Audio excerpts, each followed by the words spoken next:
इसी से भी इरादा रखते हैं क्योंकि खबरें आती है बीच बीच में कि भाई मायावती जी के साथ भी कुछ हो सकता है। चंद्रशेखर आपके मित्र भी हैं, उनके साथ भी कोई बातचीत हो सकती है। ये तमाम तरह की खबरें आती रहती हैं। खबरें आती हैं। अब हर कोई इस तरह की खबर है तो मैं कैसे उसकी तस्दीक कर दूं? ये तो बहुत ज़्यादती हो जाएगी ना। तब ऐसा तो कुछ हुआ नहीं। अगर कुछ होगा तो यकीनन इसको आप लोगों को इत्तला की जाएगी, आपको बताया जाएगा, आपको खुद मालूम हो जाएगा। जी जी। तो अभी तक तो सब कुछ भी नहीं है। जय भीम का नारा तो लगता है। और हाँ, वो वो तो हम शुरू से दे रहे हैं। महाराष्ट्र में है, तेलंगाना में हम उस कोशिश कर रहे हैं कि ख़ास तौर से जो पीड़ित समाज है वो मिलकर हम लोग अपनी सियासी लड़ाई लड़ें, क्योंकि उनके भी तकालीफ एक हैं। उनको भी हिस्सेदारी मिलनी चाहिए, उनकी भी सियासी लीडरशिप को ज़रूरत है। कई मसले मसाइल हैं, नाइंसाफ़ी है, जुल्म है, और आए दिन हम देखते हैं कि दलितों पर जुल्म होता है। अब तो उत्तर प्रदेश में अपर कास्ट पर भी जुल्म हो रहा है। ये सब चीज़ें हैं। कल गए थे वहीं पर जहां आप जा रहे, शामली में आए थे कल मुख्यमंत्री योगी आदित्यनाथ, और आप पास में ही सहारनपुर जा रहे हैं। वो ये कह रहे थे कि पहले तो सिर्फ जिन्ना की बात होती थी, जिन्ना नहीं गन्ना चलेगा। पश्चिमी उत्तर प्रदेश की जो बेल्ट है वो गन्ना बेल्ट है। हम विकास और इन चीज़ों पर बात कर रहे हैं। मुझे हमको क्या करना है जिन्ना से? हम तो जिन्ना के पैगाम को ठुकराए थे। देखिए, टू नेशन का जो नारा दिया गया था वो तो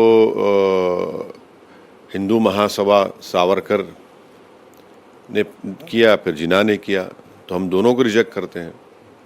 अच्छा सर, यहीं से बात आगे बढ़ रही है और मुल्क के जो इस वक्त जिस तरह से अलग अलग जगहों पर खबरें आ रही हैं, मस्जिद को लेकर, मज़ारों को लेकर, राजस्थान से लेकर, और सहारनपुर में भी एक मस्जिद का इशू है, कलेक्ट्रेट, ये तमाम चीज़ें। और संभल में हम एक हफ्ते में कई बार ऐसा देखते हैं जब बुलडोज़र चलाया जा रहा है कि गैर कानूनी तरीके से बने थे कई कई साल पुरानी मस्जिदें भी कई बार बुलडोज़र चल रहा है। इन चीज़ों पर कैसे चीज़ें? बीजेपी ने जो वक्फ अमेंडमेंट क़ानून बनाया था, हमारी डिसेंट रिपोर्ट उठाकर देख लीजिए, 120 सफ़ात पर मुश्तमिल है। हमने ये कहा था कि ये क़ानून ला रहे हैं मस्जिदों को छीनने के लिए, दरगाहों को छीनने के लिए, ईदगाह की ज़मीनों को ख़त्म करने के लिए। वही हो रहा है। और फिर हमारे ख़िलाफ़ ये कहा गया था नहीं नहीं ओवैसी झूठ बोल रहा है। देखिए, वक्फ बाय यूज़र है और रहेगा, नया वक्फ बाय यूज़र नहीं होगा। तो किस बुनियाद पर उत्तर प्रदेश में संभल की मस्जिद को शहीद कर दिया गया? राजस्थान बाड़मेर में, वहाँ पर आप नेशनल सिक्योरिटी का हवाला देते हैं तो सिर्फ आपको एक ही मदरसा नज़र आता है मुसलमानों का, एक ही मस्जिद नज़र आती है आपको, और सुप्रीम कोर्ट के जो गाइडलाइंस है उसको आप वायलेट करके आप तोड़ते हैं। मदरसों को आप उत्तराखंड में बंद कर दे रहे हैं, उन मदरसों को जो सरकार से कोई लेना देना है ही नहीं, ना वो एड लेते हैं, ना उनके पास जाते हैं कि हमारी डिग्री को रिकग्नाइज करो। भारत के संविधान में आर्टिकल 30 किस लिए बनाया गया है? तो ये एक मंसूबाबंद तरीके से हिंदुत्व की आइडियोलॉजी का मकसद एक ही है कि मुसलमानों को उनके मज़हब से दूर कर दिया जाए।